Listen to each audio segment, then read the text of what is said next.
إن الحمد لله نحمده ونستعينه ونستغفره ونستهديه ونعوذ بالله من شرور أنفسنا ومن سيئات أعمالنا. من يهده الله فلا مضل له ومن يضلل فلا هادي له. وأشهد أن لا إله إلا الله وحده لا شريك له وأشهد أن محمدا عبده ورسوله.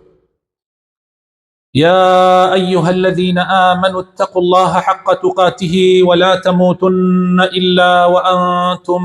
مسلمون. أما بعد فإن أصدق الكلام كتاب الله وخير الهدي هدي محمد صلى الله عليه وسلم وشر الأمور محدثاتها وكل محدثة بدعة وكل بدعة ضلالة وكل ضلالة في النار. إيمان داراني خوشويست خوشكو برابر رزكانم لو تاري أمرويا باسي أخلاق الروشتكي زور قرنگا كين كبيويسا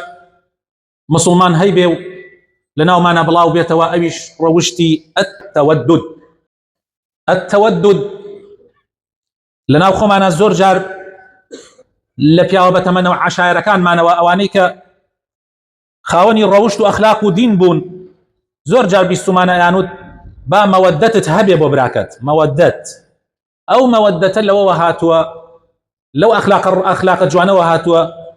كبي او تري التودد كبريتيا لوي كانسان خوي نزيكاتوا لخلقي بشتيك كاوان خوشيان بوي يعني كارو كرداريك اكي گفتاري لك الله يعني قسيلك كي كخوشويست كاتا ولا خلق او بي او تري مودات. طبعا خوشويست كان مودات يان تودد دو جورا تودد يك سواس كراو بباشي باسيان كردو زانايان من كاويش بريتي لا خون ذكرنوا لخلقانيك كاهلي خير وشاكن خوت يعني لي نزيكا كيتوا چونکە ئەوان ئەهلی خێر و چاکەن حەزەکەی خۆشتیان بوێ تۆش ئەوانت خۆش بوێ و تویانە حتا دروستیشە ئینسان خۆی لە کەسانێکی فاسق یان وەکو بڵێ کەسانێکە خراپە و چاکەیان تێکەڵ کردووە لە ئەوانیش دروستە خۆت نزیکەیتەوە بە مەبەستی ئەوەی کە چاکیان کەی بە مەبەستی ئەوەی بەهۆی تۆوە قسەیەکی چاک ببیسن کردارێکی باش ببینن. بەڵام تەوددێک کە مەذمومە خۆنزیکردنەوەیەک کە مەذمومە و زەمکراوە و بە خراپی باس کراوە ئەوەیە کە ئەهلی نیفاق ئەیکەن دووڕووەکان ئەیکەن کە دائیمەن بۆ خەڵکی خاوەن پارە و دەوڵەمەند بۆ خەڵکی خاوەن دەسڵات و پلەپایە تەمەلوق ئەکەن بە کوردی خۆمان یعنی کلکەلەقێ ئەکەن ماستاو ئەکەن خۆیان زەلیل ئەکەن لە بەردەمیانە گەورەم ئەکەونە شوێنیان دەسەگرنە سێنەوە بۆ کێ بۆ خاوەن پارە و دەوڵەمەندەکان بە تەماحی ئەوەی دوو فلسیان دەستکەوێت و بۆ ئەوانەی ئەهلی پلەپایەن تاوەکو یعنی نازانم چییە واللهی من خۆم جاری وایە عەجایبم تێ قەت نەمبینیە ئەوانەی دەوڵەمەندن و ئەهلی خوانین دینارێ بن بەو کەسانی کە ماسایان بۆکەن یا دەسڵاتداران خێرێکیان هەبێ بۆ ئەو کەسانی کە کلکەلەقیان بۆکەن ماسایان بۆکەن بەڵام ئیتر ئەمان ئەیکەن چونکە ئەمان ئیمان لەناو دڵیانە کزە بێدینی لەناو دڵیانە زۆرە بۆیە سەرەکەی کلکەلەقیانە بەدەور کە بەدەستێکە مەسئولێکە بینن ئیتر بەدەوریان هەڵەبەزن بەدەوریا دێن و ئەڕۆن دەوڵەمەندێکە بینن بەدەوریا دێن و ئەڕۆن بەڵام کاتێ پیاوێکی باشە بینن سەرەکە تون دەبنە پیاو لەو کاتە سیان دەڕەکەن توندی ئەنوێنن ئەخلاقی ناشرین ئەنوێنن جاری وا هەیە ئەگەر کابرا فەقیر بێ یعنی وەکو بڵێ جێی بەزەی بێ ئەمان گاڵتەی پێ ئیتر بیر لەوە ناکەن و ئەم کابرایە کە ئەمان گاڵتەی پێکەن لەوانەیە بە تەقواترین کەس بێ. پێغەمبەری خوا صلی الله علیه وسلم باسی کابرایەکمان بۆ ئەکا کە داوا لە ئەسحابەکان یەکا ئەگەر بینیتان داوای دوعای خێری لێ بکەن. کابرایەکە پێغەمبەری خوا بە سەحابەکان ئەفەرمێ ئەگەر ئەو کابرایەتان بینی داوای دوعای خێری لێ بکەن. بەڵام ئیسە بێرە خەیاڵی خۆت ئەگەر پێغەمبەر لەم شوێنە بوایە صلی الله عليه وسلم و بە ئێوەی بووتایە کابرایەک دێت ئەگەر لما وانا ديت اگر هر کەسێک لە ئێوە بینیەی داوای دوعای خێری لێ بکەن لە دەست خۆتانی دەرمەکەن چونکە ئەو کابرایە دوعای قبوڵە لەوانەیە هەر کەسێک لە ئێوە لە خەیاڵ خۆیان دای نابێ لە بازار ڕیان لە هەر شوێنەکە بگەڕێ بەشکە ئەو کابرایە ببینێ سەر بەرز دەکاتەوە بزانم کابرایەکی باڵا بەرز بێ ئاوا لەناو خەڵکا دیار بێ جلوبەرگێکی جوان سوور و سپی لەناو خەڵکە یعنی هەر ئەمانەوە هەر کەسی لەمانە ببینێ ژێ وەڵا ئەمە نورانی ئەمە پیاوێکی چاکە یا پێغەمبەری خوا صلی الله عليه وسلم بۆ سەحابەکان باسی کابرایەکەکە لە وەصفیا ئەڵێن ئەو کابرایە تەنها دەرپێک و جلێک کە لەبان دەرپێکەوە سێم و پشتی ئەپاراست جلێک حاکەزایی لەبەریا بووە بەیانی دەرەچوو بۆ کار و کاسبی هەتا ئێوارە بگەڕایەتەوە چی دەرکردایە تەنها بەشی خواردنی ئەو ئێوارەیە خۆی هەڵەگرت باقیەکەی ئەبەخشی لە پێناوی خوایە شوێنی نەبووە بژێتیا لەناو مزگەوتا ماوە خەڵک ئەمە کە ئەوی دەبڕۆ ئەولاوە ئەوە کەوی دەبڕۆ ئەولاوە نوکەشەکان لێدا دووریانە خستەوە چکە بەرپایان یەگرت لە کاتی نوێژ و قورئان خوێندنەکانیانە ئەوە بووە کە پێغەمبەر فەرمێ صلی الله عليه وسلم ئەگەر بینیتان داوای دوعای خێری لێ بکەن کە بریتیە لە وەیسی قەڕەنی ئەوە بووە سەیکەن بەڕێزە ڕۆژێکیان پێغەمبەری خوا صلی الله عليه وسلم لەناو مزگەوتە فەرمووی ئێستا پیاوێک دێتە ناوە سەحابە دانیشتون فەرمووی ئێستا پیاوێک لەو دەرگا دێتە ژوورەوە ئەهلی بەهەشتە والله من لەوێ نەبوومە بەس لەوانەیە لەناو دڵی زۆربەیان نابوو بێتە مۆتەما بێتن ئەبوو بەکر بێتە ژوورەوە ئیمامی عومەر بێتە ژوورەوە کەوانش ئەهلی بەهەشتن هەروە تەسەووریان کردووە کە ئەمانە بەڵام سەیریان کردووە کابرایەک هاتە ژوورەوە کەس نایناسی یعنی ئەوانە نین ناویان دیارە ئاوی دەستنوێژەکە لە دەمشاوێت کێ و جووتێ نەعلها بە بن باڵێەوە هاتە ناوە بە بەیانیە عەینەن حەساب پێغەمبەر وای فەرموو سەیرا کرد هەمان کابرا هاتە ژوورەوە بە ڕۆژی دوای ئەوە تەماشایان کرد هەمان کابرا هاتە ژوورەوە کابرایەک لە فەقیری موسڵمانان مەرجنیە خۆشەویستەکانم ئەوەی حاڵی فەقیر بێ ئەوەی بێپارە بێ ئەوەی ظروف و دنیا لێیلارۆ بوو بێتەوە ئیتر ئەو کابرا پیاوێکی خراپ بێ مەرجنیە قەت کەس بەکەم مەزانن کاتێ فەقیرێک دێ ئاوا دەستپانەکاتۆ لە تۆ لە شوێنێکە یا داوای هاوکاریەک لە تۆکە معنای ئەوە نییە ئەو کابرا خراپە بە چاوی کەم تەماشای مەکە لەوانەیە ئەوە ئەولیای خوا بێ بەس تۆ نەیناسی خوایش تۆ تۆی پێتاقیەکاتەوە تۆی پێتاقیەکاتەوە بۆیە بەڕێزەوە تەماشای فەقیر و هەژاران بکەن بەڕێزەوە تەماشای ئەهلی مزگەوت بکەن با فەقیریش بێ بەڕێزەوە ئەوە لەو کەسانە خۆتان نزیکەنەوە کە لە خواوە نزیکن ئەوانی تر ئەهلی دنیا کە خاوەن پارەیەکی زۆرە زۆربەی جار ئەوانەی ئەهلی دنیان و لە خواوە نزیکنین و پارەی زۆریان زۆربەی جار بە حرام دەریان کردن خوێنی تۆیە مژیانە زۆربەی ئەوانەی کە کار بەدەستن زۆربەیان ناڵێم گشتیان زۆربەیان بەبانی سەری تۆیە گەیشتنەتە ئەو شوێنە تۆ قوربانی ژێردەستیانی بەبانی سەری تۆیە پیان ناوەتە سەری تۆیان تڵقانەوەتەوە گەیشتنەتە ئەو شوێنە قەت هەوڵ مەدە خۆتیان لێ نزیکەیتەوە خۆ نزیکردنەوە لە ئەوان دووربوونەوەیە لە خوای پەروەردگار بۆیە ئاگاتان لە خۆتان بێ مەوەدەت دوو جۆرە مەوەدەتێک بۆ ئەهلی ئیمان بۆ ئەهلی طاعەت با فەقیر حاڵیش بێ با دەوڵەمەندیش بێ دەوڵەمەندی وایە ئەهلی طاعەتە و خواناسە یعنی بەڕاستی شایستەیە کە داوای دوعای خێری لێ بۆ سەحابەی وایە بۆ دەوڵەمەند بووە ئەهلی بەهەشتیشە پێغەمبەر فەرمێ صلی الله عليه وسلم ئەبوو بەکری سیدیق زوبەیری کوڕی عەوام عەبدوڕەحمانی کوڕی عەوف دەوڵەمەند بوون بەڵام ئەهلی ئیمان بوون لەوانە نزیک ببیتەوە قەینا بەڵام نەک بە تەماحی ئەوەی پارەت بەنێ نەک بە تەماحی ئەوەی دنیاکەیان خۆ ئەوان الحەمدولله قەت قسووریان نەکرد ئەوەی ئەهلی ئیمان بێ قەت قسوور ناکات کاتێ ببینێ ئەهلی مستحق هەیە ئەوان قەت قسوور ناکەن بەڵام تۆ بەو نیەتەوە نزیک مەبەرەوەلیان بەو نیەتەوە نزیک بەرەوەلیان کە ئەوانە ئەهلی ئیمانن تا وەکوو لە ڕۆژی قیامەتە بە خۆشویستنی ئەوانە بەهەشت بەدەستبێنی پێغەمبەری خوا صلی الله عليه وسلم ئەفەرمێ حەوت کەس لە ژێر سێبەری خوان لە ڕۆژێکا کە سێبەر نییە تەنها سێبەری خوانە بێ لە ڕۆژی قیامەتە خۆر 1 میل لێتۆ دوورە هەموو خەڵک لەناو عەرەقی خۆیان غەرق بوون لەو کاتە سێبەری خوا هەیە خەڵکانێکان لەژێر ئەو سێبەرە ئیسراحەتەکەن یەکێک لەوانە لەو حەوت کەسە دوو کەسن لەبەر خاتری خوا یەکتریان خۆشویستووە هەر لەبەر خاتری خوا هیچ تەماحێکی دنیاییان نییە مەسلحەتێکیان نییە ئیلا لەبەر خاتری خوا نەبێ هەر لەبەر ئەوە خۆشەویستەکانم خوای تەعالی لە قورئانی پیرۆزە ئەفەرمێ إنما المؤمنون إخوة ئیمانداران برای ڕاستەقینن یعنی ئەگەر کەسێک هەبوو بێگانەش بوو لە عەشرەتی تۆیش نەبوو لە قەومیەتی تۆیش نەبوو بەس پیاوێکی باش بوو ئەوە بە برای خۆت بزانە ئەگەر کەسێک هەبوو براد بوو بەڵام دژ بە دینەکەی خوا بوو بەڵام کەسێکی بەدکار بوو والله ببراي خوتي مزانه خوي تعالى فرمي ايمان داران براي راستقينا تصورك اگر براي كتب يا كافر به باسي كافر كم ها اگر براي كتب يا كافر به لدايكو باو تصورك الى شريعه اسلام نتو ميراتي او ابي نعيش ميراتي تو ابا اگر كركت كافر به نتو ميراتي او ابي نعيش ميراتي تو ابا اگر باوكت كافر به نتو ميراتي او ابي ناو ميراتي تو ابا صار كان كوابول لإسلام إنما المؤمنون إخوة إيمان داران برايكن لبرو خوش بسكان خوي تعالى لهمان لشلون كتير أفرمي القرآن لسر همان بابت أفرمي والمؤمنون والمؤمنات بعضهم أولياء بعض إيمان داران جنان وبياوانيان أوان باو كشتي يكثرين يارمتي دلي يكثرين وهروها خوي تعالى أفرمي ومن آياته أن خلق لكم من أنفسكم أزواجا خوي تعالى لخودي خوتان هاوسري بوتان دروس كدو جنكانتان هروها بو خوشكانيش عليهم ميردكانتان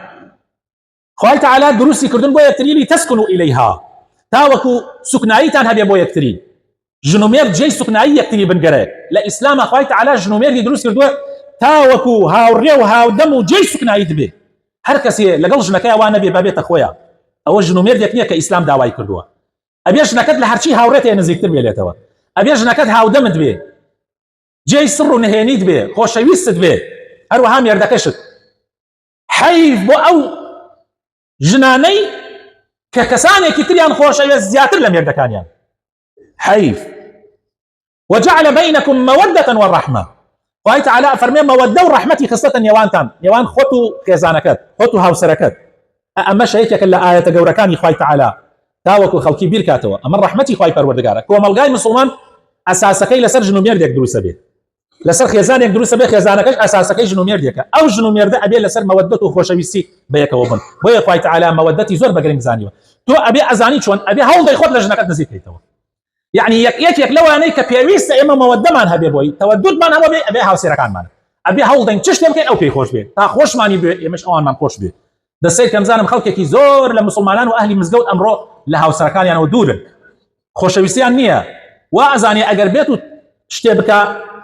لخيزانك ونزيكي كاتوا يعني بعكسي شوا جنك هوضا خوي لميردك ونزيكات وازاني عيبه ريتاك اما شو انا بي انسان وابي تنازل بو بياوكي بدا يا تنازل بو جنك بدا زي خويت على فرمي اوانا جي موده الابي هوضا اخوتي لي ونزيكي توا تاوكو خوشويسي دروز بي اگر خوشويسي لبين جنو ميردك دروز بي كوملغا برو تشاكا اتشي چونك اساسي كوملغا خيزانش اساسكي جنو ميرده بو رجاتان لي اكم لقال ياك باش بن زور ياك لجنو ميرده كان امره لقال ياك باش نين بداخوا في غمري خوا صلى الله عليه وسلم فرمي بو اوي مودة دروز بيلاني وان معنا افرمي اگر تو برايكي مسلمان تخوشويز اگر برايكي مسلمان تخوشويز طبعا ما بو افرتانش اگر خوشكي مسلماني خاطر تخوشويز افرمي يكسر كي بيجا ونك يك جاريش بردوام دوباري كرو بلا انتم زور خوشري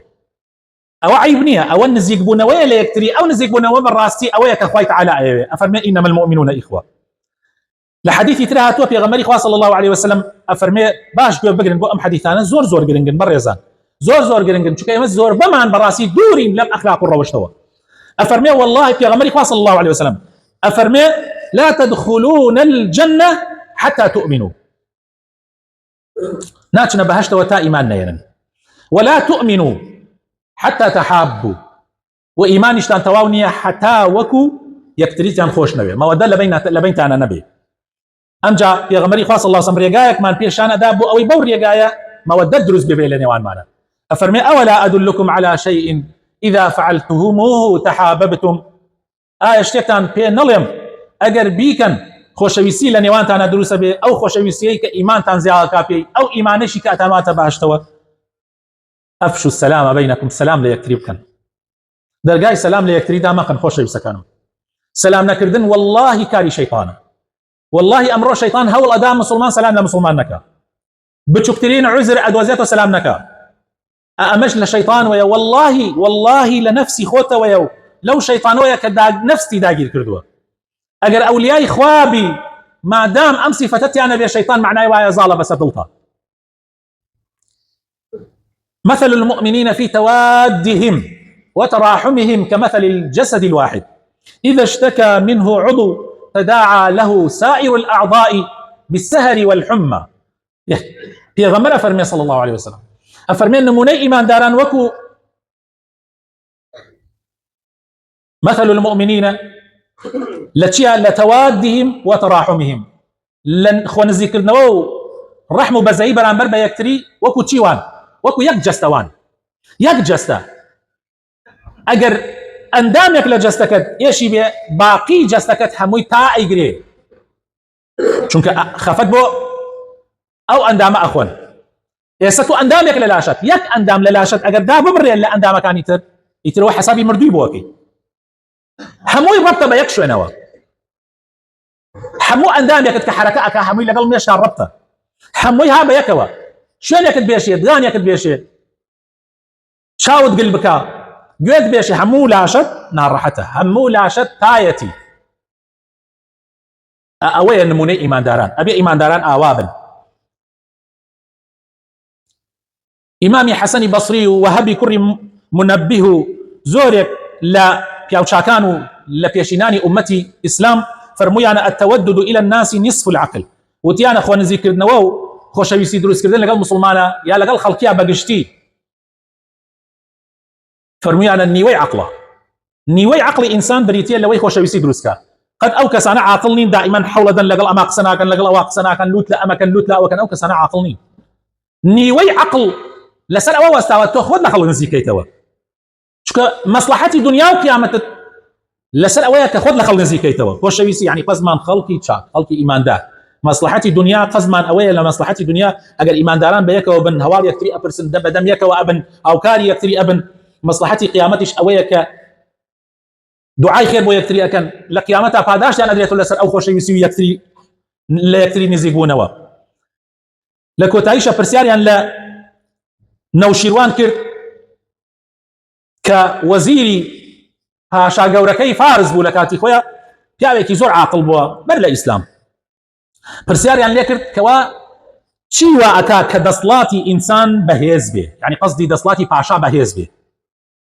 چی وا ئەکا دەسڵاتی پاشا بەهێز بێ لە هەر وڵاتێکە ئەمە طبعا ئەم قسێ ڕوویەکەمە هەموو کاربەدەستانی کوردستانیش چی وا ئەکا ئینسان ما الشيء الذي يعز به السلطان چی وا ئەکا دەسڵاتەکەت زیاتر دامەزرێ بەهێزتر بێ نەوشیروانی وەزیری پاشا گەورەی مەلیکی فارس وتی طاعەت واتە گوێڕایەڵی خەڵک بۆ پاشا بۆ کاربەدەست وا ئەکا کەوا دەسڵاتەکەی بەهێز بێ چەندێ خەڵک گوێڕایەڵی بن ئەی وتیان ئەی هۆکاری فما سبب الطاعة فما سبب الطاعة ئەی هۆکاری طاعەت لە چیوە دروستە بێ یعنی بەچی ئەو طاعەت و گوێڕایەڵی دروستە بێ وتی التودد إلى الخاصة والعامة وتی خۆ نزیککردنەوە لە خەڵکە تایبەتەکە و لە خەڵکە گشتیەکەیش کاربەدەست ئەبێ خۆی نزیکاتەوە لە خەڵک کاربەدەست ئەبێ بێ ماساو بکا بۆ خەڵک تاوەکو خەڵک خۆشیان بێ و بەگوێی بکەن و وڵات بەرەو پێشۆ بچێ هەر کاتێک کاربەدەست لە بورجی عاجیا ژیا و خەڵک لە خوارەوە قەت خۆشیان ناوە ئەو مڵکە چاوەڕوانی گۆڕانکاریەکە یەکسەر ئەگۆڕێ وەکو بەشار ئەسەدی پێتی بینیتان کەس نەیزانی بەشار ئەسەد چۆن نەما والله کەس نەیزانی چۆن نەما عەجایبەتەوە بێت تەقە چونکە ئەو خەڵکە لەگەڵ ئەو پاشایە زۆر دوور بوونەوە لە یەک ئەو لە ئاسمان ئەژیا و خەڵکیش لە عەرز پاشا ئەگەر لە شوێنێکا بێ ئاگای لە خەڵک نەبێ لە حاڵی خەڵک نەبێ نەزانێ گیرفانی خەڵک چییە نەزانێ وەزعی خەڵک چییە نەزانێ حاڵی خەڵک چییە نەزانێ خەستەخانەکان چۆنە نەزانێ دائیرەکان چی تیا ئەکرێ نەزانێ قوتابخانەکان چیان بەسەرهات تەلەبەی ئەو خەڵکە کوڕی خۆت لە وڵاتەکە و لە وڵاتەکە بخوێنێ و کوڕی ئەو خەڵکەشە مەکتەبەکەی بایکۆت کراوە و داخراوە و ساڵێ دوو سێ چوار ئاگای لەم خەڵکە نەبێ ئەمەکەی دەسڵات ئەم دەسڵاتە چاوەڕوانی فویەکە بۆ ئەوەی بکەوێت